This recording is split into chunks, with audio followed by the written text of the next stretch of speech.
tenniscricket.in, India's first tennis ball cricket website. ऐसे ही और भी वीडियोस के लिए चैनल को सब्सक्राइब करो और बेल आइकन को दबाना बिल्कुल मत भूलना।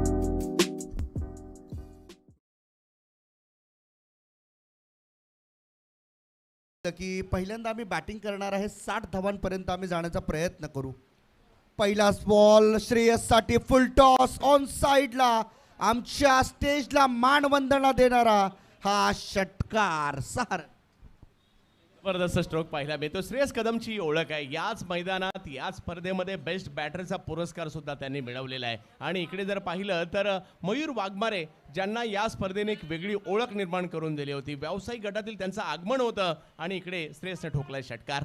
हे रोहित यादव, पहिला बॉल वाईड होता, त्यानंतर पुढचा बॉल लोअर फुल टॉस ड्राईव्ह केला ऑफ साइडला, खूप चांगला फटका आहे। एक्स्ट्रा कव्हरच्या दिशेने गॅप आहे, फिल्डर पासून दूर राहिला बॉल, परंतु जोवर फिल्डर बॉलला पिक करून थ्रो करेल तोपर्यंत मात्र 2 धावा अगदी यशस्वीरित्या पूर्ण केल्या जातात। या युवा खेळाडूने श्रेयस सारख्या खेळाडूला बांधून ठेवलंय, ही महत्त्वाची बाब आहे। उडवलाय, किती वेळ युवा खेळाडू या अनुभवी खेळाडूला बांधून ठेवणार, शेवटी एक्सपिरियन्सच कामी येणार हे दाखवून दिलं श्रेयस कदमने। खूप चांगला स्ट्रोक या ठिकाणी, काही बॉल खूप चांगले फिरवले मी आणि कौतुक करेल रोहित यादव यांचं, परंतु हा बॉल थोडासा पुढे केला होता आणि त्याचा फायदा घेत असताना लांबवरचा स्ट्रोक आलाय श्रेयस कदम यांच्या बॅटमधून आणि दोघांमधला चांगला संघर्ष देखील सध्याच्या घडीला आपल्याला पाहायला मिळतोय। हे व्यावसायिक खेळाडूंसाठी फार मोठी गोष्ट नाहीये। जिशान खान, पहिला ball, oh super inside out stroke, श्रेयसने उडवलाय बॉल एक्स्ट्रा कव्हरच्या वरून, 6 धावांकरिता हा षटकार। काय जबरदस्त स्ट्रोक पाहिला मला, टायमिंग होतं, केवळ पंच केलं बॉलला आणि रबर बॉलला ताकदीची आवश्यकता नसते, रबर बॉलला मात्र या ठिकाणी अशाच प्रकारच्या टायमिंगची आवश्यकता असते आणि श्रेयसने एकाच झोनमध्ये 2 षटकार खेळलेत हर्षद सर आतापर्यंत, खूप चांगलं। आणि या षटकाची सुरुवात जर पाहिली तर मी म्हणेल श्रेयस कदमने धमाकेदार केली आहे। शुभेच्छांचा वर्षाव त्यांच्यावरती झाला।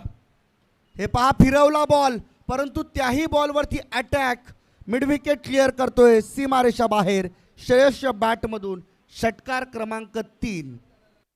मात्र श्रेयस जबरदस्त कामगिरी करताना पाहायला मिळत आहेत। बॉल तेवढाही खराब नव्हता, परंतु हा स्ट्रोक बनवला मी म्हणेल।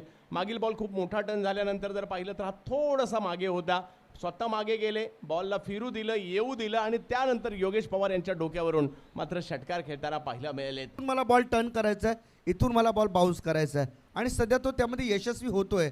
हे पहा, मिस टायमिंग आहे, फटका फसलाय की काय, परंतु एक टप्प्याची मदत घेऊन बॉल चाललाय सीमारेषेला, गवस निघाला, 4 धावा, येईल चौकार, 4 रन।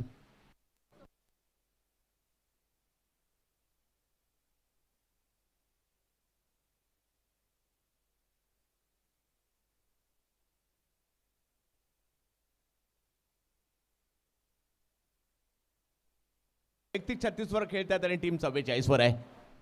ओ उडवलाय बॉल, त्याच झोन मध्ये पुन्हा एकदा तिसरा षटकार येईल का, होय तर प्रश्नचिन्ह होता, त्याचं उत्तर मिळालेलं आहे। 6 रन, चौथा षटकार श्रेयसच्या बॅटमधून। अजूनही आम्हाला वाटते होप्स कायम आहेत, परंतु मी कौतुक करेन, अभिनंदन करेन, 50 धावा इथे मात्र पूर्ण होत असताना अधिराज 11 वडगळ टीमच्या आपल्याला पाहायला मिळतील।